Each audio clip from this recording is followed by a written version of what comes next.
Երբ 1999 թվականի աշնանը Հրանտ Մաթևոսյանի անձնական արխիվը փոխանցվեցին Մատենադարան, գրադարանավարները հայտնաբերեցին մի փաթեթ, որը կնքված էր կարմիր մոմով եւ որի վրա գրողի ձեռքով գրված էր «Չբացել մինչև 2020 թվականը»։ 30 տարի այդ փաթեթը պառկած էր հատուկ պահարանում, մետաղյա դարակի ամենախորը դարձում, որտեղ օդի խոնավությունը վերահսկվում էր ավտոմատ համակարգերով, եւ որտեղ մուտքը թույլատրված էր միայն 3 մարդու՝ գլխավոր պահապանին, տնօրենին եւ արխիվի վարիչին։ Երբ վերջապես բացեցին այդ փաթեթը 2020 թվականի հոկտեմբերի 12-ին, ներսում գտան 172 էջանոց ձեռագիր, լի նշումներով, ամսաթվերով, քարտեզներով եւ նախազգուշացումներով, որոնք նկարագրում էին իրադարձություններ, որոնք տեղի ունեցան ճիշտ 30 տարի անց, օր առ օր, ժամ առ ժամ։ Բայց ամենաշոկայինը այն էր, որ այդ ձեռագրի վերջին 5 էջը պակասում էին, պատրված էին կամ հեռացված մինչև փաթեթը կնքելը, եւ կարմիր մոմի վրա երևում էին մատների հետքեր, որոնք չէին պատկանում Մաթևոսյանին։ Ով էր վերցրել այդ էջերը։ Ինչ էր գրված այնտեղ, ինչ որ չպետք է տեսներ հանրությունը նույնիսկ 30 տարի անց։ Եվ ինչու Մաթևոսյանը պահանջել էր, որ այս փաստաթուղթը բացվի հենց 2020 թվականին, այն տարին, երբ Արցախը կորցրեց իր ազատությունը, երբ հազարավոր մարդիկ լքեցին իրենց տները, երբ երկինքը լցվեց ծխով եւ աղաղակներով։ Հրանտ Մաթևոսյանը երբեք չէր սիրում խոսել ապագայի մասին։ Նա կրկնում էր, որ գրողը պետք է լինի պատմիչ, ոչ թե մարգարե, եւ որ գրականությունը պետք է արտացոլի կյանքը, ոչ թե կանխատեսի այն։ Բայց նրա ամենամոտ ընկերները հիշում են, թե ինչպես վերջին տարիներին 1990-ականների վերջերին նա սկսեց խոսել տարօրինակ բաների մասին, որոնք նրանց անհանգստացնում էին, բայց որոնք նրանք չէին վերաբերում լրջորեն, մտածելով, որ սա ծերության մելանխոլիան է կամ գրողական երևակայության արդյունքը։ Մի անգամ 1996 թվականի մարտի 20-րդին նա հավաքել էր իր ամենամտերիմ բարեկամներին՝ գրող Լևոն Խեչոյանին, բանաստեղծ Սիլվա Կապուտիկյանին եւ պատմաբան Լևոն Աբրահամյանին իր տանը Աբովյան փողոցում։ Այդ երեկոյան, երբ արևը արդեն մայր էր մտել եւ սենյակը լուսավորվում էր միայն հին լամպով, որը տարածում էր դեղնավուն, գրեթե նարնջագույն լույս, նա հանել էր մի հին տետր, կապված մուգ կանաչ կաշվով, որի էջերը դեղնած էին ժամանակից, եւ կարդացել մի հատված, որը ոչ ոք չէր լսել նախկինում։ Մեր ժողովուրդը կորցնելու է իր ամենաթանկ գանձը այն օրը, երբ աշունը կգա առանց արևի, եւ երկինքը կլցվի մոխրագույն ամպերով, որոնք կնմանեն պատերազմական ինքնաթիռների, եւ երբ սալերը, որոնք միշտ եղել են մեր պաշտպանները, կդառնան մեր դատապարտողները։ Ներկաները լռել էին, իսկ Մաթևոսյանը շարունակել էր. Եվ դա կլինի այն տարին, երբ թվականի մեջ կլինեն 2-0 եւ 2-2, եւ երբ աշունը կգա ոչ թե սեպտեմբերին, այլ արդեն ամռանը, հուլիսին։ Ինչ նկատի ուներ նա։ 2020 թվականը, երբ պատերազմը սկսվեց սեպտեմբերի 27-ին, բայց լարվածությունը սկսվել էր արդեն հուլիսին։ Եվ ինչու այդ երեկոյից հետո նա պահանջեց, որ բոլորը երդվեն չխոսել այս մասին, եւ ինչու Սիլվա Կապուտիկյանը լաց էր լինում, երբ դուրս էր գալիս այդ տնից։ Գրողի տանը, Երևանի Աբովյան փողոցի 126 համարի բնակարանում, որը գտնվում էր 5-րդ հարկում եւ որտեղից երևում էր Արարատը պարզ օրերին պահվում էր մի գրադարան, որը պարունակում էր ավելի քան 5000 գիրք հայերեն, ռուսերեն, անգլերեն, ֆրանսերեն լեզուներով։ Բայց կար մի դարակ, հենց պատուհանի կողքին, որը միշտ փակ էր պահվում բրոնզե բանալիով, որը Մաթևոսյանը կրում էր իր վզին շղթայի վրա, նույնիսկ երբ քնում էր։ Նույնիսկ նրա կինը, Կտլարան, որը ամուսնացել էր նրա հետ 1958 թվականին եւ որը գիտեր նրա բոլոր գաղտնիքները, չգիտեր թե ինչ կա այդ դարակում։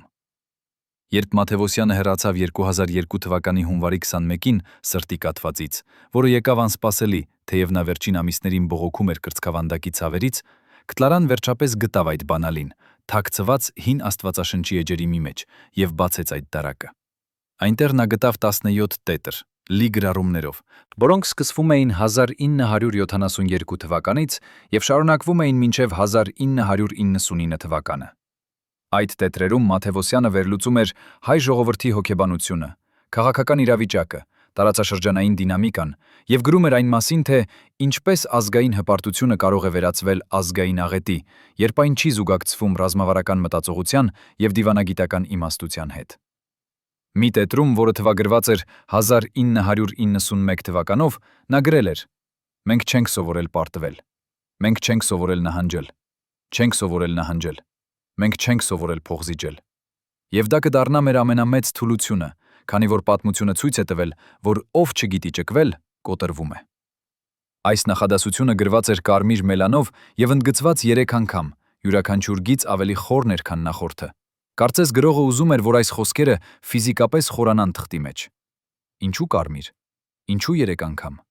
Եվ ինչու Կլարան երբեք չխոսեց այս տետրերի մասին հանրությանը, այլ փակեց դարակը եւ պահպանեց բանալին մինչեւ իր վերջին օրերը։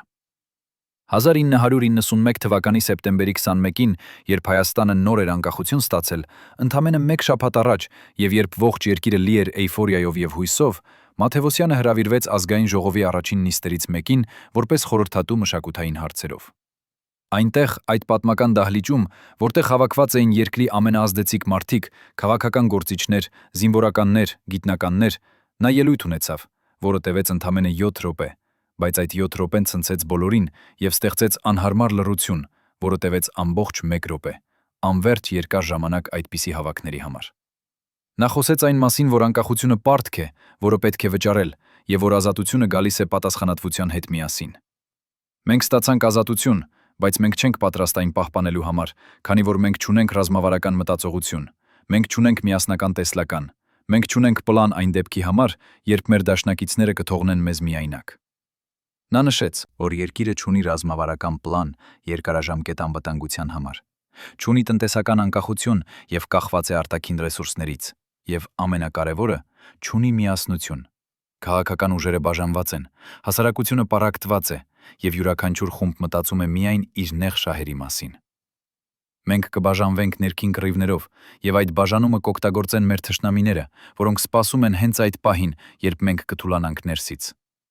Այդ ելույթից հետո նրան այլևս չհրավիրեցին խորհրդարան։ Պաշտոնական բացատրությունը այն էր, որ նրա խորհրդատվական դերը ավարտված է,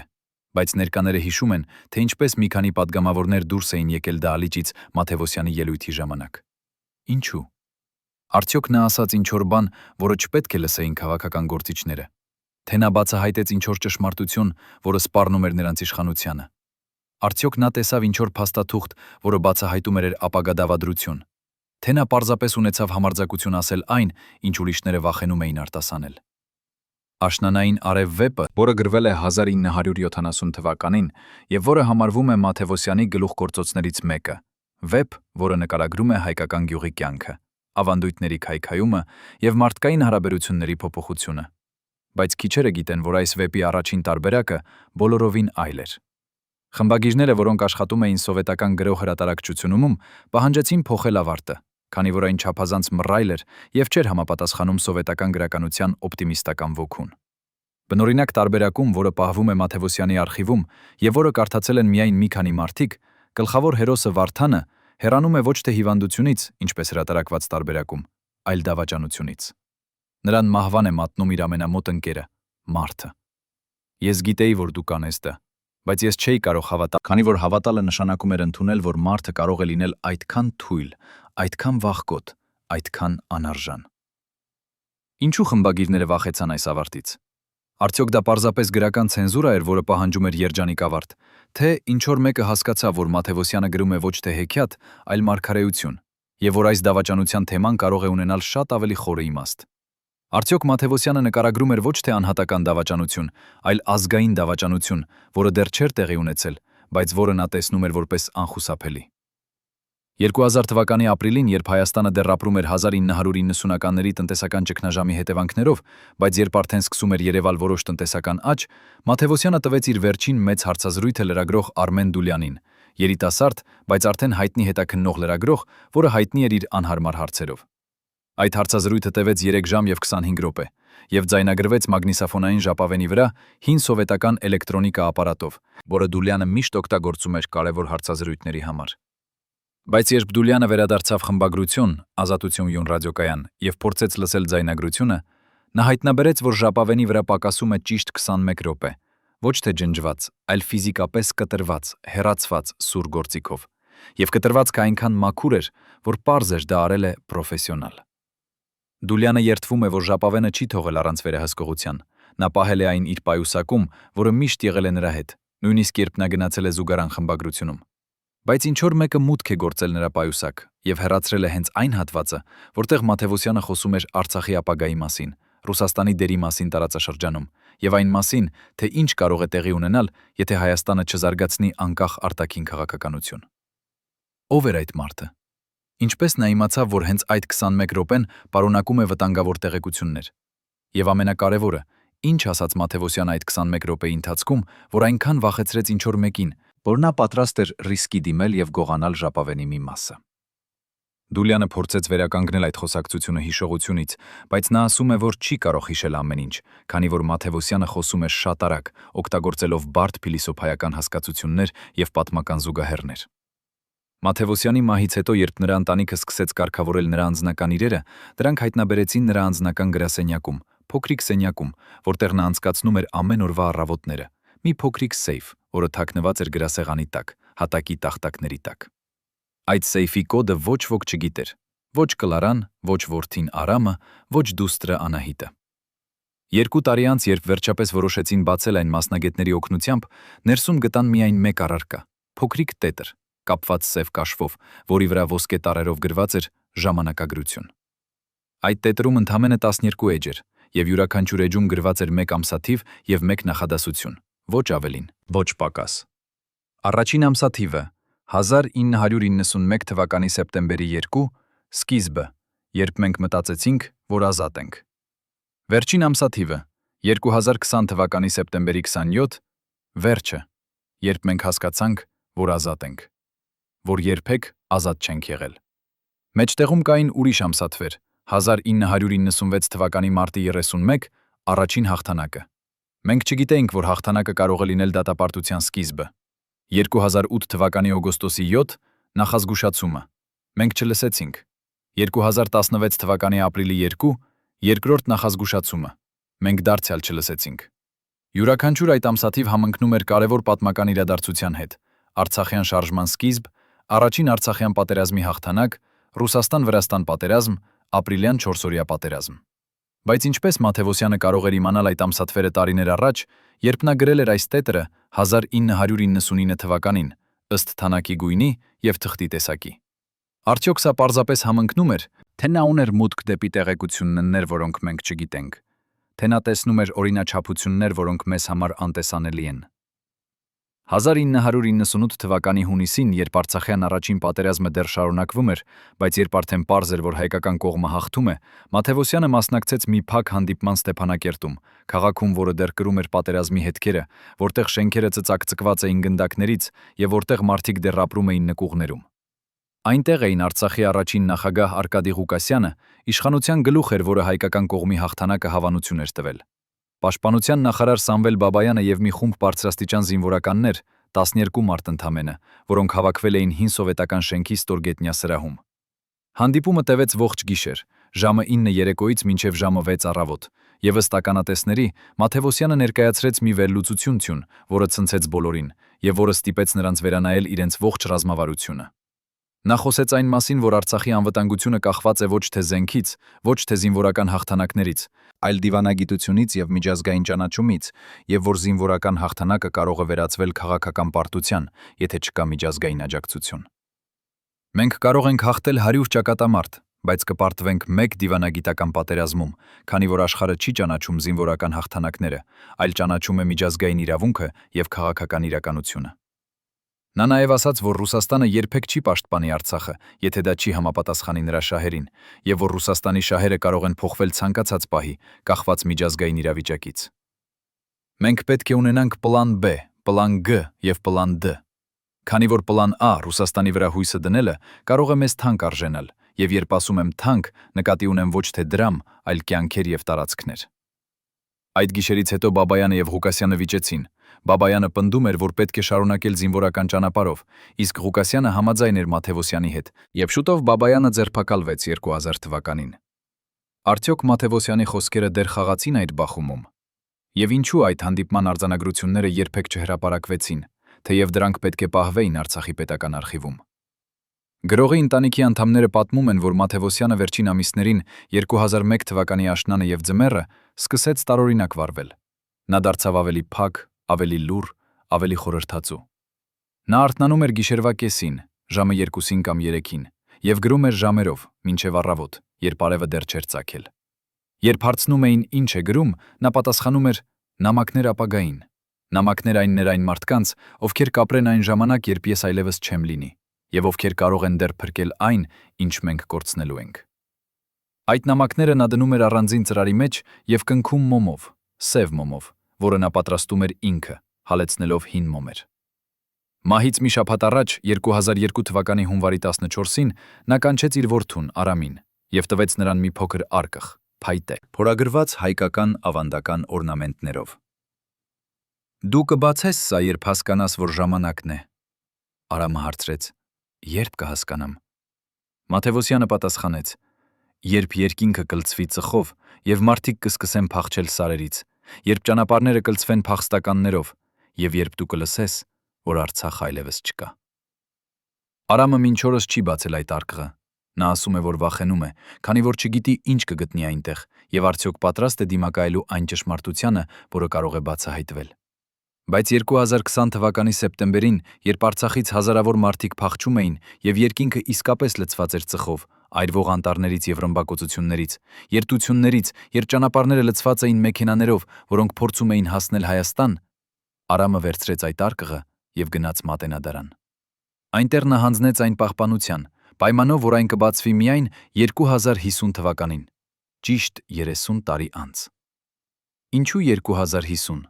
Ինչ է այնտեղ, որ պետք է սպասել եւս 30 տարի։ Եվ ինչու Արամը վախենում է բացել այն հիմա, երբ նա արդեն 60 տարեկան է, եւ երբ նա գիտի, որ կարող է չապրել մինչեւ 2050 թվականը։ Երբ Մաթևոսյանի անձնական բժիշկ Արմեն Սարգսյանը ստացավ այն զանգը 2002 թվականի փետրվարի 15-ին, ձայնը հեռախոսի մյուս ծայրում այնքան դողդոջուն էր, որ նա սկզբում չճանաչեց իր երկարամյա հիվանդին։ Մաթևոսյանը խնդրում էր, որ բժիշկը գա անմիջապես, ոչ թե վաղը առավոտյան, ինչպես սովորաբար էր պլանավորված նրա ամենամեսյա զննումը, այլ հենց այդ րոպեին, թեև արդեն ժամը 11-ն էր երեկոյան, եւ դուրսը ձյուն էր տեղում այնպիսի ուժգնությամբ, որ տեսանելիությունը չէր գերազանցում 10 մետրը։ Երբ Սարգսյանը հասավ գրողի տուն ավելի քան 1 ժամ անց, քանի որ ճանապարհները ծածկված էին ձյան հաստ շերտով, նա գտավ Մաթևոսյանին նստած իր աշխատասենյակում, շրջապատված բժշկական փաստաթղթերով, վերլուծություններով, ռենտգենյան նկարներով, որոնք տարածված էին ամբողջ գրասեղանի վրա, հատակի վրա, նույնիսկ պատուհանի շեմքերին։ Բայց այդ փաստաթղթերը չէին պատկանում Մաթևոսյանին ինքը։ Դրանք էին այլ մարդկանց բժշկական գաղտնիքները, եւ երբ Սարգսյանը ավելի մոտից նայեց, նա տեսավ անուններ, որոնք ճանաչեց անմիջապես. քաղաքական գործիչներ, պաշտոնյաներ, զինվորական հրամանատարներ, մարդիկ, ովքեր այդ պահին որոշում էին Հայաստանի եւ Արցախի ճակատագիրը։ Սարգսյանը հարցրեց. Ինչպես է Մաթևոսյանը ձեռք բերել այս խիստ գաղտնի փաստաթղթերը։ Բայց գրողը չպատասխանեց։ Փոխարենը ցույց տվեց մի աղյուսակ, որը ինքը կազմել էր, համեմատելով այդ մարդկանց առողջական վիճակը, նրանց քաղաքական որոշումները, նրանց հադրային ելույթները եւ Արցախի անվտանգության իրավիճակը տարբեր ժամանակահատվածներում։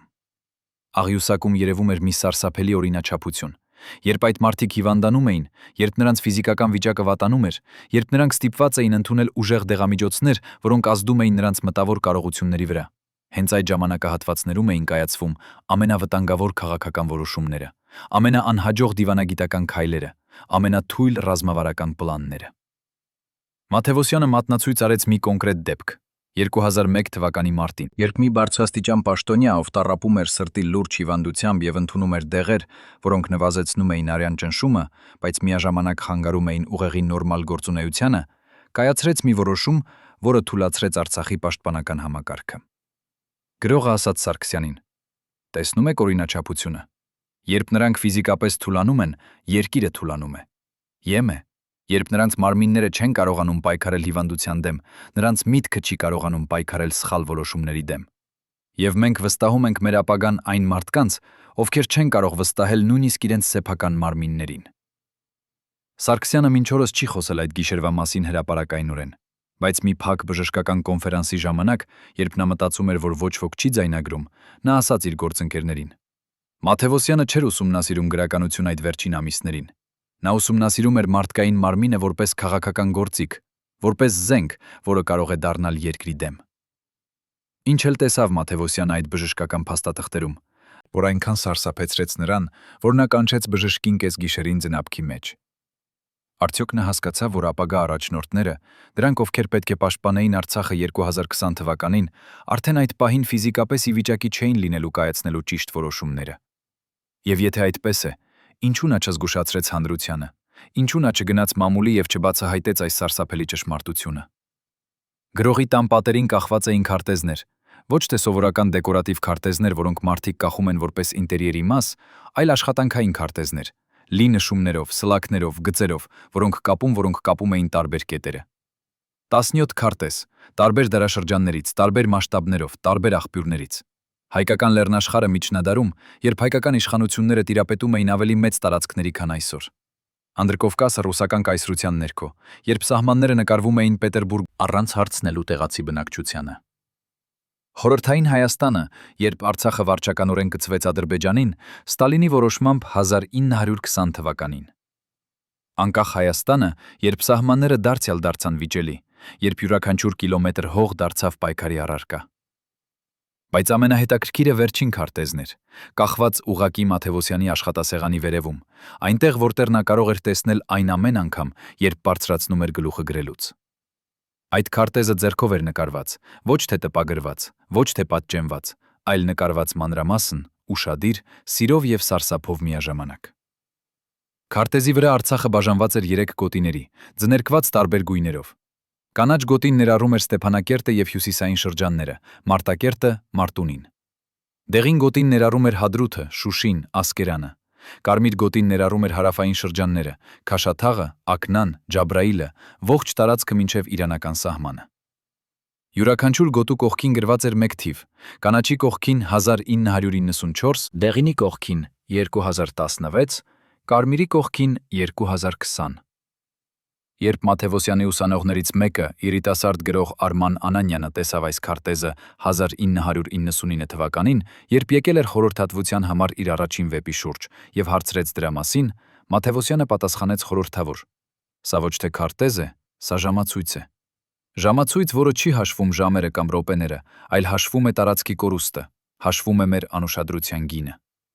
Անանյանը չհասկացավ այդ պահին, բայց երբ նա վերադարձավ տուն և գրեց այդ ամսաթվերը իր օրագրում, նա նկատեց ինչ-որ բան։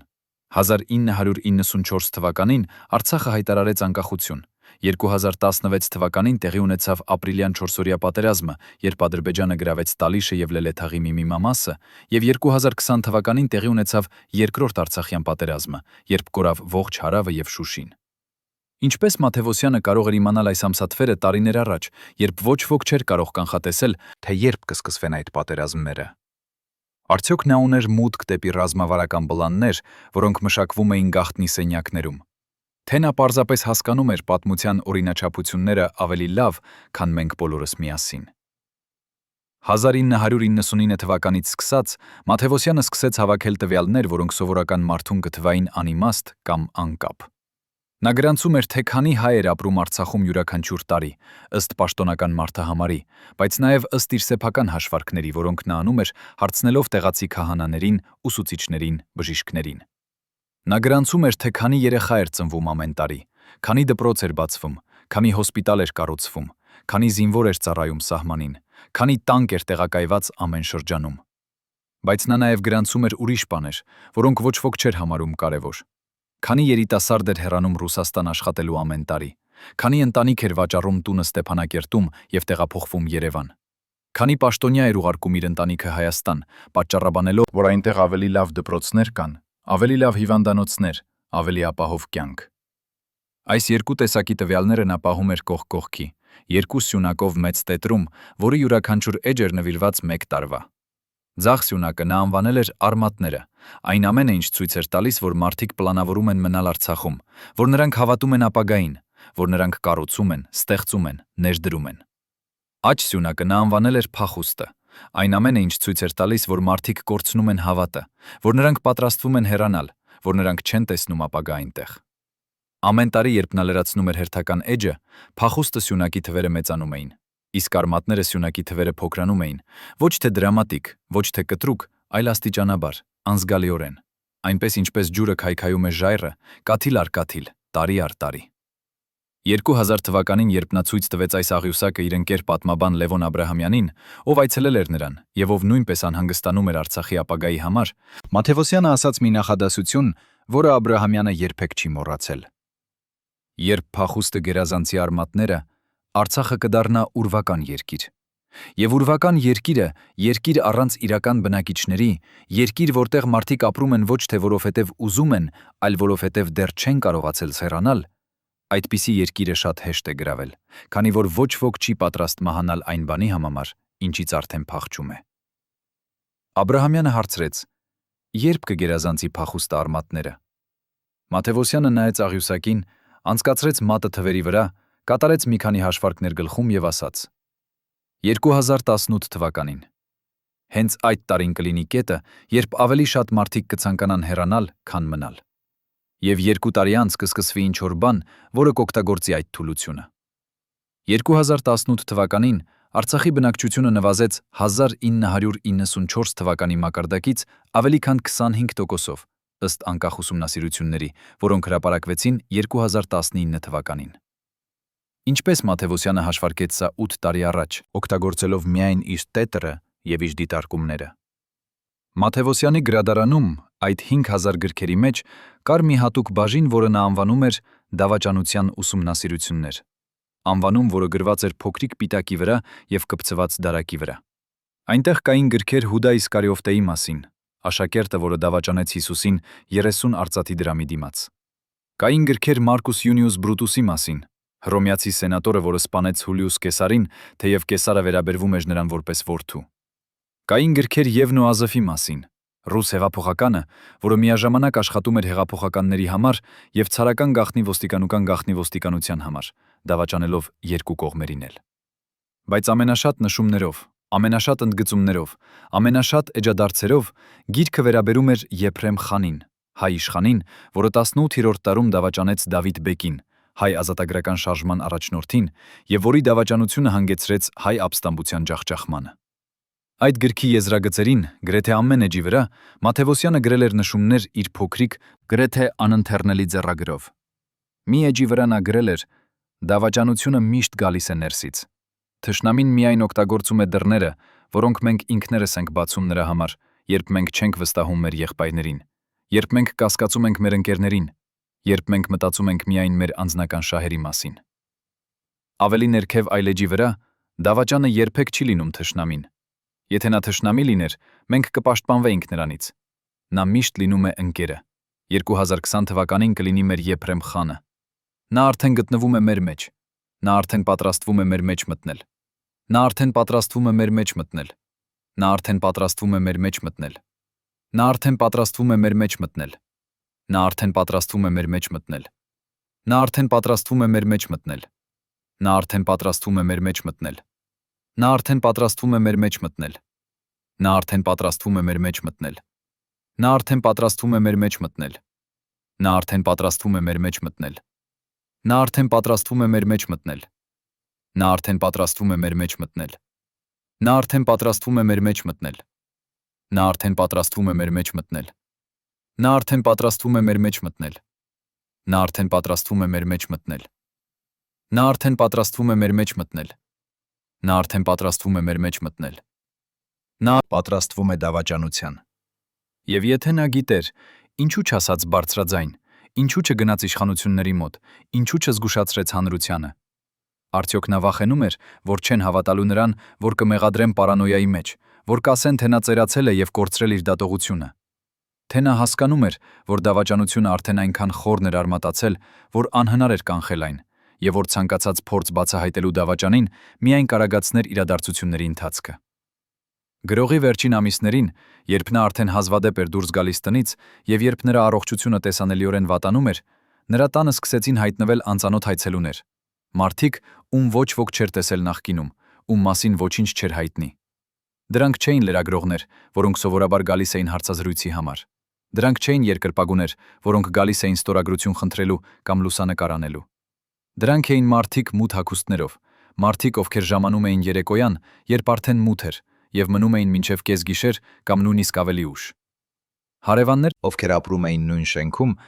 հիշում են, որ այդ հանդիպումների ժամանակ Մաթևոսյանի աշխատասենյակի լույսերը միշտ անջատված էին եւ խոսակցությունները տեղի էին ունենում մթության մեջ։ Միայն փողոցային լամպի լույսը թափանցում էր պատուհանից։ Մի հարևան, տարեց կին, որը ապրում էր հենց վերևի հարկում եւ որը երբեմն լսում էր ձայներ Մաթևոսյանի բնակարանից, Պատմում է, որ մի անգամ, երբ նա պատահաբար անցնում էր աստիճաններով ուշ երեկոյան, նա լսեց այդ զրույցներից մեկը, քանի որ Մաթևոսյանի դուռը մի փոքր բաց էր մնացել։ Նրանք խոսում էին ոչ թե գրականության մասին, ոչ թե արվեստի մասին, այլ քաղաքականության մասին, ռազմավարության մասին, պատերազմի մասին։ Հարևանը հիշում է մի հատված. նրանք հարցնում էին Հրանտին. ինչ կլինի, եթե Ռուսաստանը դադարեցնի աջակցությունը Հայաստանին։ Ինչ կլինի, եթե Թուրքիան միջամտի Ադրբեջանի կողմից։ Ինչ կլինի, եթե Արևմուտքը լռի եւ չարձագանքի։ Եվ Հրանտը պատասխանում էր յուրաքանչյուր հարցին շատ մանրամասն, շատ հանգիստ։ Կարծես նա արդեն ապրել էր այդ սցենարները, կարծես նա արդեն տեսել էր այդ ապագան։ Ո՞վ էին այդ մարդիկ, ովքեր գալիս էին գիշերվա խավարում եւ խոսում Մաթևոսյանի հետ այդպիսի թեմաների մասին։ Արդյոք նրանք էին հատուկ ծառայությունների ներկայացուցիչներ, որոնք փորձում էին հասկանալ, թե ինչ գիտի Մաթևոսյանը, թե ինչ տեղեկություններ ունի նա, որոնք կարող են վտանգավոր լինել պետության համար։ Թե նրանք էին քաղաքական գործիչներ, որոնք փնտրում էին խորհուրդ, որոնք ուզում էին իմանալ ապագան, բայց չէին համարձակվում գալ ցերեկով, քանի որ վախենում էին, որ մարդիկ կտեսնեն նրանց եւ կհարցնեն, ինչու են նրանք խորհրդակցում մի գրողի հետ, փոխարենը զինվորականների կամ դիվանագետների։ Դիվանագետների։ Եվ ինչու այդ հանդիպումները պետք է լինեին այդքան գաղտնի, այդքան թաքնված, այդքան անհանգստացնող։ Պատկերացրեք, որ դուք եք այն 12 մարդկանցից մեկը, ովքեր գիտեին ամեն ինչ Մաթևոսյանի մասին։ Յուրաքանչյուր գաղտնի ձեռագիր, յուրաքանչյուր մարգարեություն, յուրաքանչյուր թաքնված փաստաթուղթ Երևանի տարբեր անկյուններում։ Այժմ պատկերացրեք, որ պետք է ընտրեք՝ պահպանել ձեր լռությունը, թե փրկել ձեր խիղճը։ 2002 թվականի փետրվարի 25-ին Մաթևոսյանի թաղման օրը այդ 12 մարդիկ կատարեցին ընտրություն, որը փոխեց հայ մտավորականության պատմությունը։ Ինչ ստիպեց նրանց դավաճանել իրենց ուսուցչին եւ փակել բերանները հենց այն պահին, երբ նրա խոսքերը ամենաշատն էին պետք ժողովրդին։ Նրանք հավաքվեցին թաղումից 3 ժամ առաջ Սևան լճի ափին, մի հին տանը, որտեղ ձմեռային քամին փչում էր այնպիսի ուժով, որ պատուհանները դողում էին իրենց շրջանակներում։ Այնտեղ, այդ սառած սենյակում, որտեղ նրանց շնչառությունը վերածվում էր սպիտակ ծխի, նրանք բացեցին Մաթևոսյանի վերջին փաթեթը, այն փաթեթը, որը նա տվել էր նրանցից ամենավստահելիին, փիլիսոփա Վահագն Խաչատրյանին, մեկ շաբաթ առաջ իր վերջին օրերից։ Փաթեթի ներսում էին 12 նամակ, յուրաքանչյուրը հասցեագրված խմբի մեկ անդամին, եւ յուրաքանչյուր նամակում Մաթևոսյանը բացատրում էր, թե ինչու նրանք պետք է լռեն, թե ինչու նրանք պետք է այրենչու, նրանք պետք է այրեն բոլոր գրառումները, թե ինչու նրանք պետք է սպասեն։ Բայց ամենասարսափելին այն էր, որ յուրաքանչյուր նամակում նա նաև բացահայտում էր մի գաղտնիք այդ մարդու մասին։ Գաղտնիք, որը ոչ ոք չգիտեր։ Գաղտնիք, որը կարող էր ոչնչացնել նրա կյանքը, եթե հրապարակվեր։ Ո՞վ էր այդ մարդը, ով տեղեկացել էր Մաթևոսյանին այս գաղտնիքների մասին։ Ինչպես նա իմացավ այն, ինչ նույնիսկ ամենամոտ ընտանիքի անդամները չգիտեին։ Եվ ամենակարևորը, ինչու նա օգտագործեց այս գաղտնիքները որպես երաշխիք, որպես սպառնալիք, որպես միջոց ապահովելու, որ այդ 12 մարդիկ երբեք չեն խոսի։ Խմբի անդամներից մեկը, գրող Վարդան Մկրտչյանը, ստացավ նամակ, որտեղ Մաթևոսյանը գրել էր նրա մասին մի բան, որը Մկրտչյանը թաքցրել էր 20 տարի։ 1981 թվականին, երբ Մկրտչյանը դեռ երիտասարդ էր եւ աշխատում էր գրական թերթ պարբերականում, նրան մոտեցավ մի մարդ, ներկայացավ որպես անվտանգության ծառայության աշխատակից եւ առաջարկեց նրան համագործակցություն։ Նրանք ուզում էին, որ Մկրտչյանը զեկուցի գրողների միության հանդիպումների մասին, որ նա տեղեկացնի, եթե ինչ-որ մեկը խոսի սովետական իշխանության դեմ, որ նա լինի նրանց աչքերն ու ականջները մտավորականների շրջանում։ Մկրտչյանը համաձայնեց, ոչ թե որովհետև հավատում էր սովետական համակարգին, այլ որովհետև վախենում էր մերժելուց, վախենում էր, որ եթե չհամաձայնվի, ապա նրան կձերբակալեն, կտանջեն, կուղարկեն Սիբիր։ 10 տարի նա գրեց զեկույցներ, ամեն ամիս մեկ զեկույց, յուրաքանչյուրը 2 կամ 3 էջ, յուրաքանչյուրը լի մանրամասներով, անուններով, ամսաթվերով։ Նա զեկուցեց իր ընկերների մասին, իր ուսուցիչների մասին, նույնիսկ Մաթևոսյանի մասին։ Բայց 1991 թվականին, երբ Խորհրդային Միությունը փլուզվեց, երբ անվտանգության ծառայությունը վերակազմավորվեց, Մկրտչյանը մտածեց, որ իր անցյալը թաղված է, որ ոչ ոք երբեք չի իմանա, թե ինչ է նա արել։ Բայց Մաթևոսյանը գիտեր։ Նամակում նա գրել էր. «Ես գիտեմ, Վարդան, թե ինչ ես արել։ Ես գիտեմ զեկույցների մասին։ Ես նույնիսկ կարդացել եմ դրանցից մի քանիսը, այն զեկույցները, որոնք դու գրեցիր իմ մասին։ Բայց ես քեզ չեմ դատում, քանի որ դու արեցիր այն, ինչ շատերը կանեին քո տեղում։ Դու ընտրեցիր ապրել, եւ ապրելը երբեմն պահանջում է ընտրություններ, որոնք մեզ ամոթ են պատճառում։ Բայց հիմա ես խնդրում եմ քեզ, մի խոսիր իմ գրառումների մասին։ Մի բացահայտիր իմ կանխատեսումները, քանի որ եթե դու խոսես, ես կապահովեմ, որ քո զեկույցները հրապարակվեն եւ բոլորը կիմանան, թե ով ես դու իրականում։ Մկրտչյանը կարդաց այս նամակը եւ լաց եղավ, ոչ թե վախից, այլ ամոթից, ոչ թե սպառնալիքից, այլ ճանաչումից, որ նույնիսկ մահվան շեմին Մաթեոսյանը մտածում էր ռազմավարորեն։ Մտածում էր, թե ինչպես պաշտպանել իր գաղտնիքները նույնիսկ այն ժամանակ, երբ նա այլևս չէր լինելու։ Արդյոք Մաթեոսյանը իսկապես կհրապարակեր այդ զեկույցները, եթե Մկրտչյանը խոսեր։ Թե սա պարզապես բլեֆ էր, միջոց ապահովելու լռությունը։ Եվ ինչու Մկրտչյանը մահացավ 2005 թվականին ավտովթարից, որը տեղի ունեցավ այնպիսի տարօրինակ հանգամանքներում, որ ոստիկանությունը երբեք չկարողացավ բացատրել։ Խմբի մեկ այլ անդամ, պատմաբան Գևորգ Ավագյանը, ստացավ նամակ, որը բացահայտում էր նրա ամենամեծ ստը։ Ավագյանը համարվում էր մեծագույն մասնագետ հայ միջնադարյան պատմության մեջ, եւ նրա գիրքը «Հայկական իշխանությունները 12-րդ դարում» համարվում էր հիմնարար աշխատություն, որը դասավանդվում էր բոլոր համալսարաններում։ Բայց Մաթեոսյանը գիտեր, որ այդ գրքի ամենակարևոր գլուխը Զաքարյան իշխանների մասին, գրված էր ոչ թե Ավագյանի կողմից, այլ նրա ուսուցչի, պրոֆեսոր Հակոբ Մանանդյանի կողմից, ով մահացել էր 1978 թվականին, առանց հրապարակելու իր հետազոտությունը։ Ավագյանը գտել էր Մանանդյանի ձեռագիրը նրա արխիվում, երբ նա կարգավորում էր իր ուսուցչի անձնական իրերը, եւ որոշել էր օգտագործել այն իր սեփական գրքում, առանց նշելու իրական հեղինակին, մտածելով, որ Մանանդյանը մեռած է եւ ոչ ոք երբեք չի իմանա։ 20 տարի այդ գաղտնիքը պահպանվեց, եւ Ավագյանը վայելեց համբավը, պատիվը, ակադեմիական աստիճանը, որը եկավ այդ գրքից։ Բայց Մաթեոսյանը գիտեր, քանի որ նա ընկեր էր եղել Մանանդյանի հետ, եւ Մանանդյանը ցույց էր տվել նրան իր ձեռագիրը մահից մի քանի ամիս առաջ։ Նամակում Մաթեոսյանը գրել էր. «Ես գիտեմ, Գևորգ, թե ինչ ես արել Հակոբի աշխատանքի հետ։ Ես ունեմ նրա բնօրինակ ձեռագիրը, եւ ես կարող եմ ապացուցել, որ դու գողացել ես նրա գաղափարները։ Բայց ես չեմ անի դա, եթե դու պահպանես լռությունը իմ գրառումների մասին։ Քանի որ քո համբավը, քո կարիերան, քո ամբողջ կյանքը կառուցված է այդ ստի վրա, եւ եթե ես բացահայտեմ ճշմարտությունը, դու կորցնես ամեն ինչ»։ Ավագյանը կարդաց այս նամակը եւ հասկացավ, որ նա ծուղակի մեջ է, որ նա չունի ընտրություն, որ նա պետք է լռի, եթե ուզում է պահպանել այն ամենը, ինչ ունի։ Նա մահացավ 2012 թվականին, սրտի կաթվածից, բայց նրա ընտանիքի անդամները ասում են, որ վերջին ամիսներին նա ապրում էր մշտական սթրեսի մեջ, մշտական վախի մեջ, մշտապես նայում էր իր ուսի հետևից, կարծես սպասում էր, որ ինչ-որ մեկը կգա եւ կբացահայտի նրա գաղտնիքը։ Արդյոք այդ սթրեսը սպանեց նրան։ Թե ինչ-որ մեկը օգնեց նրան մահանալ, որպեսզի ապահովի, որ նա երբեք չի խոսի։ Յուրաքանչյուր 12 անդամ ստացավ նմանատիպ նամակ։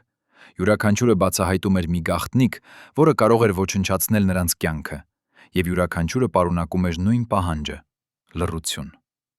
Բայց ինչու Մաթեոսյանը ընտրեց այս ճանապարհը։ Ինչու նա օգտագործեց շանտաժը, սպառնալիքը, վախը որպես միջոց պաշտպանելու իր գաղտնիքները։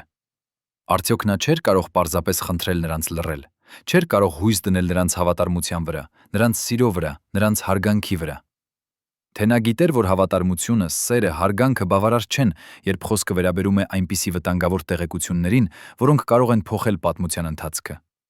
Նա գիտեր, որ մարդիկ թույլ են, որ նրանք կարող են գայթակղվել փողով, համբավով, իշխանությամբ,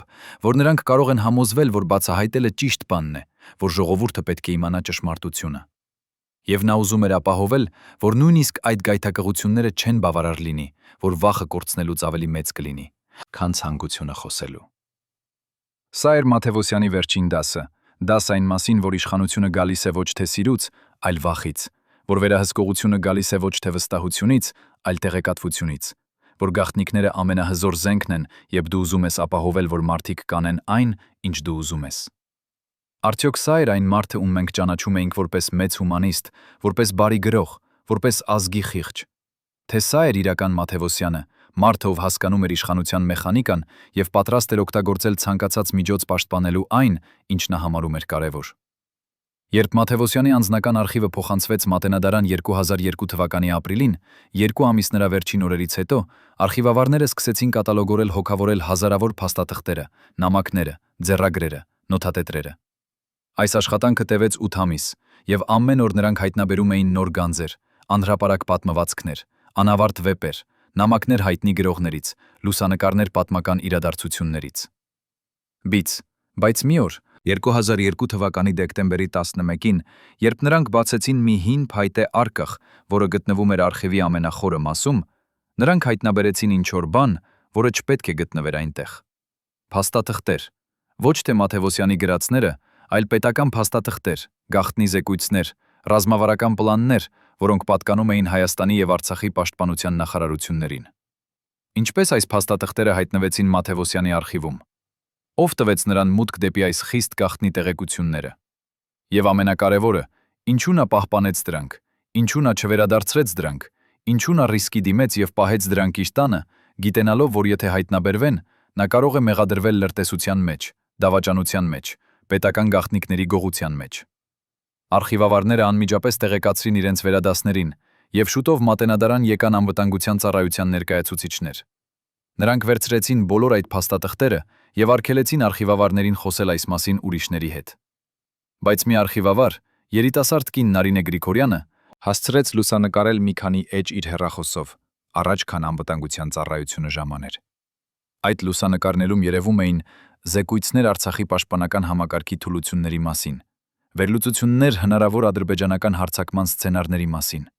նախազգուշացումներ այն մասին, որ եթե Ռուսաստանը չմիջամտի, Արցախը կարող է կորցնել իր տարածքների զգալի մասը։ Այս զեկույցները թվագրված էին 1998 թվականից մինչև 2001 թվականը, ճիշտ այն ժամանակահատվածը, երբ Արցախը համարվում էր անպարտելի, երբ բոլորը հավատում էին, որ զինվորական հաղթանակը երաշխավորում է երկարաժամկետ անվտանգությունը։ Բայց այս զեկույցները ցույց էին տալիս այլ պատկեր, պատկեր թուլությունների, պատկեր վտանգների, պատկեր անխուսափելի աղետի, եթե չվերցվեն անհրաժեշտ միջոցները։ Ով գրեց այս զեկույցները։ Արդյոք դրանք էին պաշտոնական զեկույցներ, որոնք ներկայացվել էին իշխանություններին, բայց անտեսվել էին։ Թե դրանք էին անկախ վերլուծություններ, որոնք Մաթևոսյանը պատվիրել էր մասնագետներից, որպեսզի հասկանա իրական իրավիճակը։ Եվ ինչու այս զեկույցները անտեսվեցին, ինչու ոչ ոք չլսեց նախազգուշացումները, ինչու բոլորը շարունակեցին ապրել հաղթանակի էյֆորիայի մեջ, մինչդեռ վտանգը մեծանում էր ամեն օր։ Գրիգորյանը պահպանեց այդ լուսանկարները իր անձնական համակարգչում, թաքցրած մի գաղտնի պանակում, որը պաշտպանված է ծածկագրով։ Նա չխոսեց այս մասին ոչ ոքի հետ, ոչ իր ընտանիքի, ոչ իր ընկերների, ոչ իր գործընկերների։ Բայց 2019 թվականին, երբ տեղի ունեցավ ապրիլյան 4-օրյա պատերազմը, երբ Ադրբեջանը գրավեց Տալիշը եւ մի քանի այլ բնակավայրեր, երբ պարզ դարձավ, որ Արցախի պաշտպանական համակարգը ունի լուրջ թուլություններ, Գրիգորյանը վերցրեց իր համակարգիչը եւ գնաց մի անկախ լրագրողի մոտ, Արման Դուլյանի մոտ, նույն այն լրագրողի մոտ, ով վերցրել էր Մաթևոսյանի վերջին հարցազրույցը, որից 21 րոպե կտրվել էր։ Նա ցույց տվեց նրան լուսանկարները եւ ասաց. Մաթևոսյանը գիտեր։ Նա գիտեր տարիներ առաջ, որ սա կլինի, եւ նա փորձեց զգուշացնել, բայց ոչ ոք չլսեց։ Դուլյանը ուսումնասիրեց լուսանկարները եւ հասկացավ, որ սա ամենակարևոր պատմությունն է, որը նա երբևէ կարող է հրապարակել։ Բայց երբ նա փորձեց հրապարակել այն իր կայքում, կայքը հակվեցավ եւ բոլոր նյութերը ջնջվեցին։ Երբ նա փորձեց ուղարկել այն այլ լրատվամիջոցների, նրա էլեկտրոնային փոստը արգելափակվեց։ Երբ նա փորձեց տպել այն եւ բաժանել փողոցում, նրան ձերբակալեց ոստիկանությունը եւ պահեց 24 ժամ, առանց մեղադրանքի, առանց բացատրության, պարզապես որպես նախազգուշացում։ Ով էր այդքան հզոր, որ կարող էր կանխել այս տեղեկության տարածումը։ Արդյոք դա էր անվտանգության ծառայությունը, որը չուզում էր, որ հանրությունը իմանա, թե որքան թուլություններ ուներ պաշտպանական համակարգը։ Թե դա էին քաղաքական գործիչներ, որոնք վախենում էին, որ եթե մարդիկ իմանան, որ նախազգուշացումները անտեսվել են, նրանք կպահանջեն հաշվետվություն, կպահանջեն պատասխանատվություն, կպահանջեն, որ նրանք, ովքեր անտեսել են այդ նախազգուշացումները, պատասխան տան իրենց անփութության համար։ Եվ ինչու այս տեղեկությունը այդքան վտանգավոր էր, որ ինչ-որ մեկը պատրաստ էր օգտագործել ցանկացած միջոց կանխելու դրա տարածումը։ Գրիգորյանը չդադարեց փորձելուց։ Նա ստեղծեց անանուն էլեկտրոնային փոստ եւ սկսեց ուղարկել լուսանկարները տարբեր լրագրողների, падգամավորների, հասարակական գործիչների։ Շատերը անտեսեցին այն, մտածելով, որ սա կեղծիք է կամ սա դրանք, բայց մի քանիսը հետաքրքրվեցին եւ սկսեցին հետաքննություն։ Նրանք գնացին մատենադարան եւ հարցրին արխիվավարներին այդ փաստաթղթերի մասին։ Բայց արխիվավարները ասացին, որ նրանք չեն կարող խոսել այդ մասին, որ նրանք ստորագրել են գաղտնիության համաձայնագիր, որ նրանք կորցնեն իրենց աշխատանքը, եթե խոսեն։ Նրանք գնացին անվտանգության ծառայություն եւ հարցրին այդ փաստաթղթերի մասին։ Բայց անվտանգության ծառայությունը ասաց, որ այդպիսի փաստաթղթեր գոյություն չունեն, որ սա լուրեր են, որ ով էլ տարածում է այս տեղեկությունը, կմեղադրվի սուտ տեղեկատվության տարածման մեջ։ Նրանք գնացին պաշտպանության նախարարություն եւ հարցրին, թե արդյոք այդպիսի զեկույցներ երբևէ գրվել են։ Բայց պաշտպանության նախարարությունը ասաց, որ նրանք չեն կարող մեկնաբանել գաղտնի զեկույցների մասին, որ նույնիսկ եթե այդպիսի զեկույցներ գոյություն ունեն, դրանք դասակարգված են եւ չեն կարող հրապարակվել։ Յուրաքանչյուր դուռ փակվեց նրանց առջև, յուրաքանչյուր հարց մնաց առանց պատասխանի, յուրաքանչյուր փորձ բացահայտելու ճշմարտությունը հանդիպեց պատի։ Եվ աստիճանաբար նրանք հասկացան, որ այս ճշմարտությունը չի ուզում ոչ ոք, ոչ իշխանությունները, ոչ զինվորականները, ոչ նույնիսկ հանրությունը, որը նախընտրում էր ապրել հարմարավետստի մեջ, քան դիմակայել անհարմար ճշմարտությանը։ Արդյոք սա էր պատճառը, որ Մաթեոսյանը որոշեց չհրապարակել իր կանխատեսումները։ Արդյոք նա հասկացավ, որ ժողովուրդը չի պատրաստ լսելու, որ իշխանությունները չեն պատրաստ ընդունելու, որ ցանկացած փորձ բացահայտելու ճշմարտությունը կհանգեցնի միայն նրա սեփական ոչնչացմանը, առանց փոխելու ոչինչ։ Մաթեոսյանի վերջին ամիսներին նրա ֆիզիկական վիճակը դարձավ խորհրդանիշ այն ամենի, ինչ տեղի էր ունենում երկրում, խորհրդանիշ քայքայման, թուլացման, անխուսափելի վերջի։ Նա, ով երբեմն քայլում էր սարերում ամբողջ օրերով, ով կարող էր գրել 10 ժամ անընդմեջ, ով ուներ անսպառ էներգիա եւ կենսուրախություն, այժմ դժվարությամբ էր բարձրանում աթոռից։ Դժվարությամբ էր շնչում, դժվարությամբ էր հիշում անունները, ամսաթվերը, իրադարձությունները։ Նրա ձեռքերը դողում էին, երբ նա փորձում էր գրել, եւ նրա ձեռագիրը, որը երբեմն եղել էր գեղեցիկ եւ հստակ, այժմ դարձել էր գրեթե անընթեռնելի։ Տառերը պարզապես գծեր էին, խառնված, շփոթված, կորած։ Նրա բժիշկ Արմեն Սարգսյանը նշանակեց նրան դեղեր սրտի համար, դեղեր ճնճնշման համար, դեղեր քնի համար, դեղեր ցավի համար։ Ամեն առավոտ Մաթեոսյանը ընդունում էր 12 տարբեր դեղահատ, 12 գուգույնի, 12 չափի, 12 ազդեցության։ Եվ ամեն առավոտ, երբ նա նայում էր այդ դեղահատերին, որոնք դասավորված էին նրա գրասեղանի վրա, նա տեսնում էր ոչ թե բուժում, այլ պարտություն։ Պարտություն մարմնի առջև, պարտություն ժամանակի առջև, պարտություն մահվան առջև։ Նա ասաց Սարգսյանին. «Տեսնում եք այս դեղերը, դրանք ինձ պահում են կենդանի, բայց դրանք նաև սպանում են ինձ։ Դրանք թույլ են տալիս իմ սրտին շարունակել բաբախել, բայց դրանք անջատում են իմ միտքը։ Դրանք մթագնում են իմ հիշողությունը, դրանք դարձնում են ինձ ուրվական։ Ես ապրում եմ, բայց ես այլևս ես չեմ»։ Սարգսյանը փորձեց բացատրել, որ դեղերը անհրաժեշտ են, որ առանց դրանց նրա վիճակը կվատանա շատ ավելի արագ, որ դրանք տալիս են նրան ժամանակ ավարտելու իր աշխատանքը, ժամանակ ասելու հրաժեշտ իր սիրելիներին, ժամանակ պատրաստվելու անխուսափելիին։ Բայց Մաթեոսյանը ժպտաց, դառն, տխուր ժպիտ, եւ ասաց. «Դուք չեք հասկանում։ Ես չեմ խոսում իմ մասին։ Ես խոսում եմ մեր երկրի մասին։ Մեր երկիրը նույնպես ընդունում է դեղեր, արտաքին օգնություն, վարկեր, դաշինքներ։ Եվ այդ դեղերը պահում են մեզ կենդանի, բայց դրանք նաև սպանում են մեզ, քանի որ մենք դառնում ենք կախված դրանցից։ Մենք կորցնում ենք մեր անկախությունը։ Մենք դառնում ենք ուրվականներ, ովքեր ապրում են ոչ թե իրենց ուժով, այլ ուրիշների ողորմածությամբ»։ Սարգսյանը լռեց, քանի որ նա հասկացավ, որ Մաթեոսյանը խոսում է ոչ թե որպես հիվանդ, այլ որպես մարգարե, որ նրա ֆիզիկական քայքայումը դարձել էր մետաֆորա ազգային քայքայման համար։ Վերջին շաբաթներին Մաթեոսյանը սկսեց մերժել դեղերը։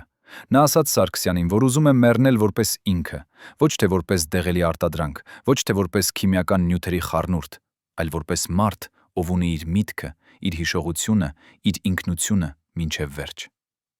Սարգսյանը զգուշացրեց, որ առանց դեղերի նրա վիճակը կվատանա շատ արագ, որ ցավերը կմեծանան, որ շնչառությունը կդժվարանա, որ վերջը կգա շատ ավելի արագ եւ շատ ավելի ցավոտ։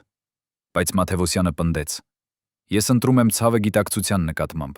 Ես ընտրում եմ կարճ, բայց իրական կյանքը, երկար, բայց ուրվական կյանքի նկատմամբ։ Եվ ես ուզում եմ, որ իմ վերջին օրերը լինեն իմ ամենաարժեքավոր օրերը։ Օրեր, երբ ես տեսնում եմ ամեն ինչ հստակ, երբ ես հիշում եմ ամեն ինչ պարզ, երբ ես կարող եմ գրել այն, ինչ պետք է գրել»։ Եվ այդպես էլ եղավ։ Վերջին 3 շաբաթները, երբ նա այլևս չէր ընդունում դեղեր, երբ նրա մարմինը քայքայվում էր ամեն օր, երբ ցավերը դառնում էին անտանելի, նա գրեց ավելի շատ, քան նախորդ 6 ամիսներին։ Նա գրեց առավոտից մինչև երեկո, նա գրեց նույնիսկ գիշերները, երբ ցավերը թույլ չէին տալիս քնել։ Նա գրեց մինչև իր ձեռքերը այլևս չկարողացան բռնել գրիչը։ Եվ այն, ինչ նա գրեց այդ վերջին շաբաթներին, դարձավ նրա ամենակարևոր աշխատանքը։ Աշխատանք, որը ոչ ոք չի տեսել, աշխատանք, որը թաքցվեց, աշխատանք, որը սպասում է իր ժամանակին։ Արդյոք այդ վերջին շաբաթների ցավը արժեր այն տեղեկությանը, որը նա կարողացավ գրել։ Արդյոք նա կարող էր ավարտել իր առաքելությունը, եթե շարունակեր ընդունել դեղերը եւ ապրեր եւս մի քանի ամիս, բայց մթաքնած գիտակցությամբ։ Թե նա ճիշտ ընտրեց, զոհաբերելով քանակը որակի համար, զոհաբերելով երկարությունը խորության թյան համար, զոհաբերելով կյանքը ճշմարտության համար։ Մաթևոսյանի մահվան օրը 2002 թվականի հունվարի 21-ին, երբ նրա սիրտը դադարեց բաբախել, երբ նրա շնչառությունը դադարեց, երբ նրա աչքերը փակվեցին վերջին անգամ, նրա գրասեղանանի վրա կար մի փոքրիկ նշում, գրված դողդոչուն ձեռագրով, գրեթե անընթեռնելի, բայց բավականաչափ հստակ, որպեսզի նրա կինը կարողանար կարդալ։ Նշումի վրա գրված էր. «Ես ավարտեցի, ես ասացի ամեն ինչ, ինչ պետք է ասել, այժմ հերթը ձերն է, դուք պետք է որոշեք լսել թե անտեսել, բայց իմացեք, եթե դուք անտեսեք, պատմությունը չի անտեսի ձեզ։ Եվ երբ գա այն օրը, երբ ամեն ինչ, ինչ ես նախազգուշացրել կդառնա իրականություն, դուք չեք կարող ասել, որ չգիտեիք, քանի որ ես ասացի ձեզ, ես ասացի բոլորին, եւ եթե դուք չլսեցիք, դա ձեր ընտրությունն է, ձեր պատասխանատվությունն է, ձեր մեղքն է»։ Այս նշումը Կլարան պահպանեց իր անձնական իրերի մեջ եւ երբեք չցույց տվեց ուրիշներին։ Բայց 2020 թվականի սեպտեմբերին, երբ Արցախյան երկրորդ պատերազմը սկսվեց, երբ ռմբակոծությունները սկսվեցին, երբ մարդիկ սկսեցին փախչել, Կլարան հանեց այդ նշումը եւ կարդաց այն նորից։ Եվ նա լաց եղավ, ոչ թե իր ամուսնու համար, ով մահացել էր 18 տարի առաջ, այլ իր ժողովրդի համար, որը չլսեց, որը անտեսեց, որը նախընտրեց հարմարավեց տը անհարմար ճշմարտությանը։ Արդյոք մենք դեռ ժամանակ ունենք սովորելու այս դասը։ Արդյոք մենք դեռ կարող ենք փոխել մեր ճակատագիրը, եթե վերջապես սկսենք լսել այն նախազգուշացումները, որոնք Մաթևոսյանը թողեց մեզ համար։ Թե արդեն ուշ է, եւ մենք դատապարտված ենք կրկնելու նույն սխալները, կրկնելու նույն աղետները, կրկնելու նույն պատմությունը, որը Մաթևոսյանը այդքան հստակ նկարագրեց իր գրառումներում։ 2022 թվականի հունվարին, Մաթևոսյանի մահվանից ճիշտ 20 տարի անց, հայ հեռուստաընկերություններից մեկը ստացավ անանուն փաթեթ, ներսում մագնիսաֆոնային հին ժապավեն, որի վրա կպցված էր թերթիկ։ Սա Հրանտ Մաթևոսյանի առաջին եւ վերջին հարցազրույցն է, որը տրվել է 1998 թվականին եւ երբեք չի հեռարձակվել։ Լսեցեք ամբողջությամբ։ Այս ձայնագրությունը կարող էր փրկել կյանքեր։ Խմբագիժները տարակուսանքի մեջ էին, արդյոք հեռարձակել այն թե ոչ։ Նրանք վախենում էին, որ դա կարող է լինել կեղծիք կամ ավելի վատ, ինչ որ բան, որը կվտանգի նրանց անվտանգությունը։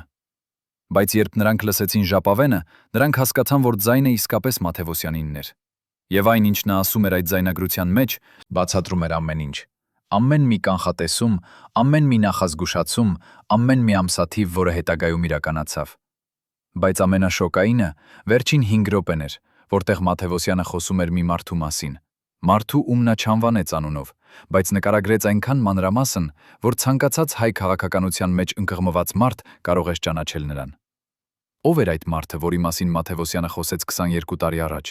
եւ ինչու այդ նկարագրությունը համընկնում էր մի կոնկրետ անձի հետ, ով 2018-ից մինչև 2020 թվականները կատարեց որոշումներ, որոնք ուղղակիորեն հանգեցրին Արցախի կորստին։ Ձայնագրության մեջ Մաթևոսյանի ձայնը հանգիստ էր, գրեթե հեգնական։ Նա խոսում էր այնպես, կարծես նկարագրում էր հին պատմություն, ոչ թե ապագա իրադարձություններ։ Կգա մի մարդ, ասում էր նա, ով կխոսի հայրենասիրության մասին, բայց կծախի հայրենիքը։ Նա կխոսի միասնության միասնության մասին, բայց կբաժանի ժողովուրդը։ Նա կխոսի ուժի մասին, բայց կթուլացնի բանակը։ Եվ ամենակարևորը, նա կանի այս ամենը այնպես, որ մարդիկ կմտածեն, թե նա փրկիչ է, մինչև շատ ուշ կլինի։ Ապա Մաթևոսյանը տվեց կոնկրետ նշաններ, այդ մարդը կլինի երիտասարդ, կլինի կրթված արտերկրում, կունենա կապեր ինչպես արևմուտքի, այնպես էլ արևելքի հետ, կխոսի գեղեցիկ խոսքեր, բայց կգործի հակառակը։ Եվ երբ ամեն ինչ կավարտվի, շարունակեց Մաթևոսյանը, նա կմեղադրի բոլորին, Ռուսաստանին, արևմուտքին, նախորդ իշխանություններին, ժողովրդին, բոլորին, բացի իր ինքնից։ Հեռուստաընկերության խմբագիրները լսեցին այս ամենը եւ հասկացան, որ եթե հեռարձակեն, կսկսվի քաղաքական փոթորիկ։ Քանի որ այդ նկարագրությունը չափազանց հստակ էր, չափազանց ճշգրիտ էր եւ չափազանց վտանգավոր էր։ Նրանք որոշեցին չհեռարձակել, բայց ժապավենի պատճենը արդեն սկսել էր տարածվել ինտերնետում, անանուն օգտատերերի միջոցով, ովքեր վերբեռնում էին այն եւ ջնջում իրենց հաշիվները։ Ով էր ուղարկել այդ ժապավենը հեռուստաընկերություն։ Արդյոք դա էր խմբի 7 ողջ անդամներից մեկը, ով վերջապես որոշեց խոսել։ Թե դա էր ինչ-որ մեկը, ով գտել է ժապավենը եւ հասկացել, որ ժամանակն է եկել, որ ճշմարտությունը դուրս գա։ Ձայնագրության մեջ կար նաեւ մի հատված, որը խոսում էր ոչ թե քաղաքականության, այլ հոգեբանության մասին։ Մաթեոսյանը բացատրում էր, թե ինչպես ազգը կարող է դառնալ իր սեփական թշնամին։ Մենք կսկսենք հավատալ մեր սեփական լեգենդներին, ասում էր նա։ Մենք կսկսենք մտածել, որ մենք անպարտելի ենք, որ մեր պատմությունը երաշխավորում է մեր ապագան, որ մեր նախնիների զոհողությունները բավական են մեր հաջորդ սերունդների համար։ Բայց պատմությունը չի աշխատում այդպես։ Յուրաքանչյուր սերունդ պետք է վաստակի իր սեփական հաղթանակները։ Եվ եթե մենք մոռանանք այս դասը, մենք կվճարենք ամենաթանկ գնով։ Նա նաև խոսեց այն մասին, թե ինչպես հպարտությունը կարող է վերածվել ամբարտավանության, եւ ինչպես ամբարտավանությունը միշտ նախորդում է անկմանը։ 2016 թվականին ասաց նա. մենք կունենանք մի փոքր պատերազմ։ Մենք կպարտվենք մի փոքր, բայց մենք կմտածենք, որ դա պատահական էր։ Մենք կմտածենք, որ մենք սովորեցինք դասը, բայց մենք չենք սովորել։ Եվ 4 տարի անց մենք կունենանք մեծ պատերազմ, եւ այս անգամ մենք կպարտվենք ամբողջովին։ Ինչպես նա գիտեր 2016 թվականի մասին 1998 թվականին։ Ինչպես նա գիտեր, որ մենք չենք սովորի դասը։ Արդյոք նա իսկապես տեսնում էր ապագան, թե նա պարզապես այնքան լավ ճանաչում էր հայ հոգեբանությունը, որ կարող էր կանխատեսել մեր արձագանքները։ Բայց ձայնագրության ամենավտանգավոր մասը վերաբերում էր դավաճանությանը։ Մաթեոսյանը խոսեց այն մասին, որ դավաճանությունը չի լինի մի մարդու գործողություն, այլ համակարգի ձախողում։ Կլինեն տասնյակ մարդիկ, ասաց նա, ովքեր կտեսնեն, թե ինչ է գալիս։ Կլինեն հարյուրավոր մարդիկ, ովքեր կկասկածեն։ Կլինեն հազարավոր մարդիկ, ովքեր կզգան, որ ինչ-որ բան սխալ է, բայց ոչ ոք չի խոսի։ Քանի որ խոսելը նշանակում է ռիսկ անել, նշանակում է դառնալ անհարմար, նշանակում է կորցնել դիրքը, հարգանքը, անվտանգությունը։ Եվ այսպես բոլորը կլռեն, եւ այդ լռությունը կդառնա մեր ամենամեծ դավաճանությունը։ Այս խոսքերը հնչեցին այնպես. կարծես Մաթեոսյանը մեղադրում էր ոչ թե մի կոնկրետ մարդու, այլ ամբողջ հասարակությանը։ Նա մեղադրում էր մեզ բոլորիս, նրանց, ովքեր տեսան, բայց չասացին, նրանց, ովքեր կասկածեցին, բայց չգործեցին, նրանց, ովքեր զգացին, բայց վախեցան։ Եվ եթե նա ճիշտ էր, ապա մենք բոլորս պատասխանատու ենք։ Մենք բոլորս դավաճաններ ենք։ Ոչ թե քաղաքական գործիչները, ոչ թե զինվորականները, ոչ թե դիվանագետները, մենք, սովորական մարդիկ, ովքեր տեսանք նախազգուշացումները, բայց ընտրեցինք անտեսել դրանք։ 2023 թվականին, 3 տարի անց Արցախի կորստից, Մաթեոսյանի որդին Արամը վերջապես որոշեց բացել այն արկղը, որը նրա հայրը տվել էր նրան մահից մի շաբաթ առաջ։ Նա հիշում էր հոր խոսքերը. դու կբացես սա, երբ հասկանաս, որ ժամանակն է։ Եվ հիմա, 3 տարի անց աղետից, Արամը զգաց, որ ժամանակն է եկել։ Արկղի մեջ նա գտավ 3 իր՝ մի նամակ, մի լուսանկար եւ մի փոքրիկ բանալի։ Նամակը գրված էր նրա հոր ձեռքով եւ սկսվում էր այսպես. Իմ սիրելի որդի, եթե դու կարդում ես սա, ուրեմն այն, ինչից ես վախենում էի, արդեն տեղի է ունեցել։ Արցախը կորել է։ Եվ դու, ինչպես բոլորը հարցնում ես, ինչու ես չզգուշացրի, ինչու ես չխոսեցի, ինչու ես չարեցի ինչ-որ բան։ Նամակը շարունակվում էր բացատրությամբ։ Մաթեոսյանը գրում էր, որ նա փորձել է խոսել, բայց ոչ ոք չէր լսում։ Նա գրել է գրքեր, տվել է հարցազրույցներ, ելույթներ է ունեցել, բայց մարդիկ կարդացել են նրա գրքերը որպես գրականություն, ոչ թե որպես նախազգուշացում։ Նրանք լսել են նրա խոսքերը որպես փիլիսոփայություն, ոչ թե որպես կանխատեսում։ Եվ ես հասկացա, գրում էր նա, որ խնդիրը ոչ թե այն է, որ ես բավականաչափ բարձր չեմ խոսում։ Խնդիրը այն է, որ մարդիկ չեն ուզում լսել։ Նրանք նախընտրում են ապրել հույսի մեջ, նույնիսկ եթե այդ հույսը կեղծ է։ Նամակի վերջում Մաթեոսյանը գրել էր. բայց դու իմ որդի, դու պետք է լսես, դու պետք է սովորես, եւ դու պետք է սովորեցնես հաջորդ սերնդին։ Քանի որ եթե մենք չսովորենք այս դասը, մենք կրկնելու ենք այն կրկին եւ կրկին։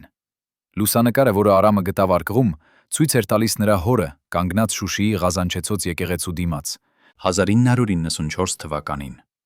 Լուսանկարի հետևի կողմում գրված էր. այսօրը ես եկա այստեղ եւ աղոթեցի։ Ես աղոթեցի, որ սխալվեմ, բայց ես գիտեի, որ չեմ սխալվի։ Եվ ստորև մի ամսաթիվ 2020 նոյեմբեր 8։ Ճիշտ այն օրը, երբ Շուշին անցավ Ադրբեջանի վերահսկողության տակ։ Արամը նայեց լուսանկարին երկար ժամանակ։ Նա փորձեց պատկերացնել իր հորը կանգնած այնտեղ 26 տարի առաջ, գիտենալով թե ինչ է գալիս, բայց անկարող ինչ-որ բան անել այն կանխելու համար։ Ինչպիսին էր այդ զգացումը՝ ապրել այդ գիտելիքի հետ, տեսնել ապագան եւ իմանալ, որ դու անկարող ես փոխել այն։ Արդյոք դա էր պատճառը, որ Մաթեոսյանը վաղաժամ հեռացավ այս աշխարհից։ Արդյոք այդ գիտելիքի ծանրությունը ազդեց նրա վրա։ Թե նա պարզապես հոգնեց պայքարելուց մի ճակատագրի դեմ, որը նա չէր կարող փոխել։ Փոքրիկ բանալին, որը Արամը գտավ արկղում, ուներ մի պիտակ՝ Մատենադարան, հատուկ պահարան, վանդակ 36։ Արամը գնաց Մատենադարան հաջորդ Մատենադարան հաջորդ օրը։ Նա ցույց տվեց բանալին արխիվավարներին եւ բացատրեց իրավիճակը։ Նրանք տարան նրան հատուկ պահարան, որտեղ պահվում են ամենաթանկարժեք եւ ամենագաղտնի փաստաթղթերը։ Վանդակ 36-ը փոքր էր, բայց երբ Արամը բացեց այն, նա գտավ ինչ-որ բան, որը փոխեց ամեն ինչ։ Ներսում էր մի DVD սկավառակ, պիտակով Հրանտ Մաթեոսյան, վերջին խոսքը։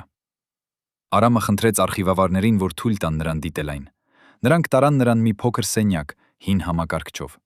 Եվ երբ Արամը միացրեց սկավառակը, էկրանին հայտնվեց նրա հայրը, նստած իր աշխատասենյակում, նայելով ուղղակի տեսախցիկին։ Ձայնագրությունը արված էր 2002 թվականի փետրվարի 22-ին, Մաթեոսյանի վերջին օրերից ընդամենը 3 օր առաջ։ Նրա դեմքը գունատ էր, աչքերը խորացած, բայց ձայնը հստակ եւ ուժեղ։ Եվ այն, ինչ նա ասաց այդ ձայնագրության մեջ, բացատրեց ամեն ինչ,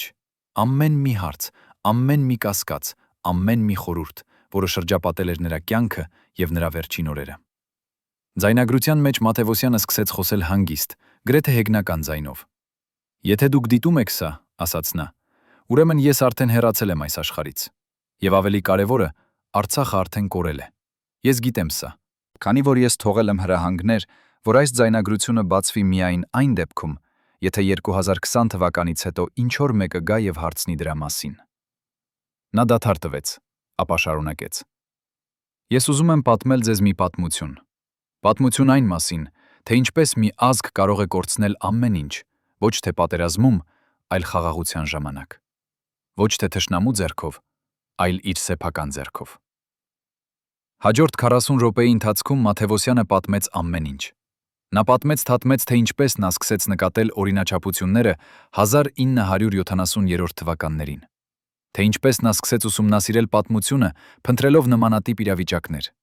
թե ինչպես նա հասկացավ, որ Արցախի ճակատագիրը կախված է ոչ թե զինվորական ուժից, այլ քաղաքական իմաստությունից։ Եվ թե ինչպես նա տեսավ, որ այդ իմաստությունը բացակայում է։ Նա խոսեց կոնկրետ մարդկանց մասին, անուններ, ամսաթվեր, որոշումներ։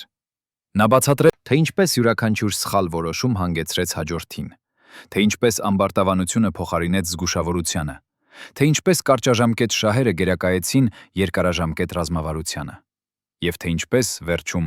ամեն ինչ փլուզվեց, ոչ թե մի մեծ աղետից, այլ 1000 փոքր սխալներից։ Բայց ձայնագրության ամենակարևոր մասը եկավ վերջում։ Մաթեոսյանը նայեց ուղղակի տեսախցիկին եւ ասաց.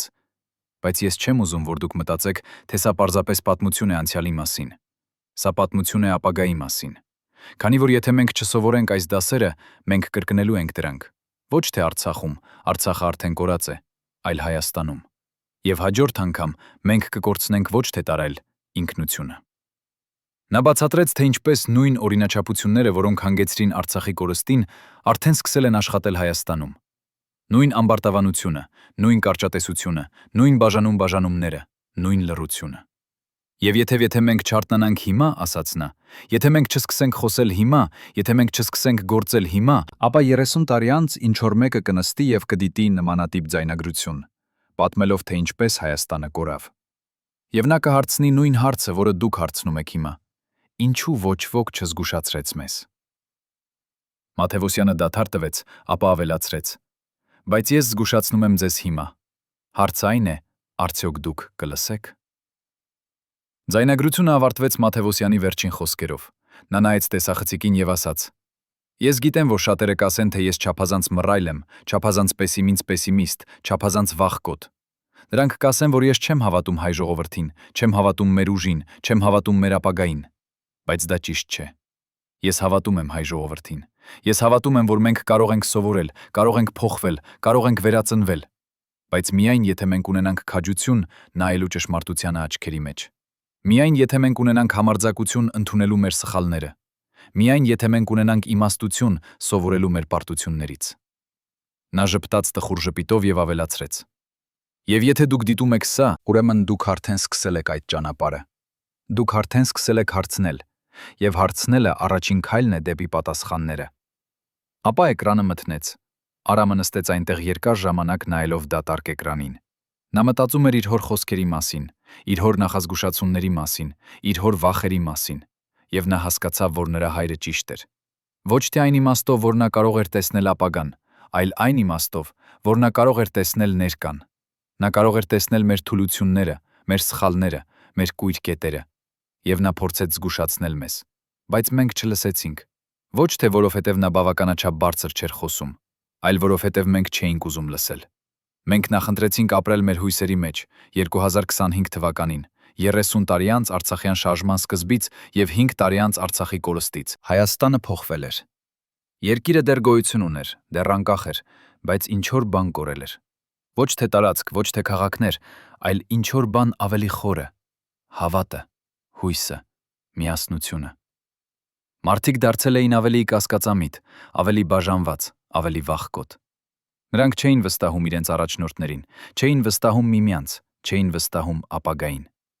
Եվ այս ամենի մեջ Մաթևոսյանի խոսքերը սկսեցին տարածվել։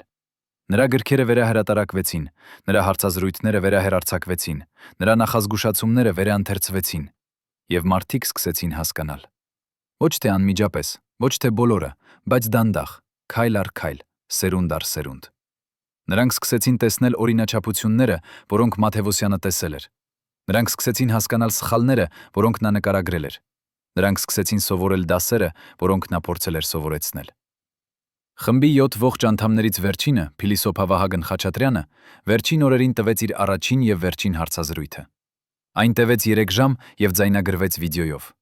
Այդ հարցազրույցում նա պատմեց ամեն ինչ՝ խմբի մասին, հանդիպումների մասին, Մաթևոսյանի կանխատեսումների մասին, այն մասին, թե ինչու նրանք լռեցին։ Մենք վախենում էինք, ասաց նա պարզ ու անկեղծ։ Մենք վախենում էինք, որ եթե մենք խոսենք, մեզ չեն հավատալ։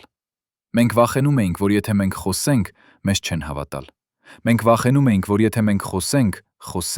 մեզ չեն հավատալ։ Մենք վախենում էինք, որ եթե մենք խոսենք, մեզ չեն հավատալ։ Մենք վախենում էինք, որ եթե մենք խոսենք, մեզ չեն հավատալ։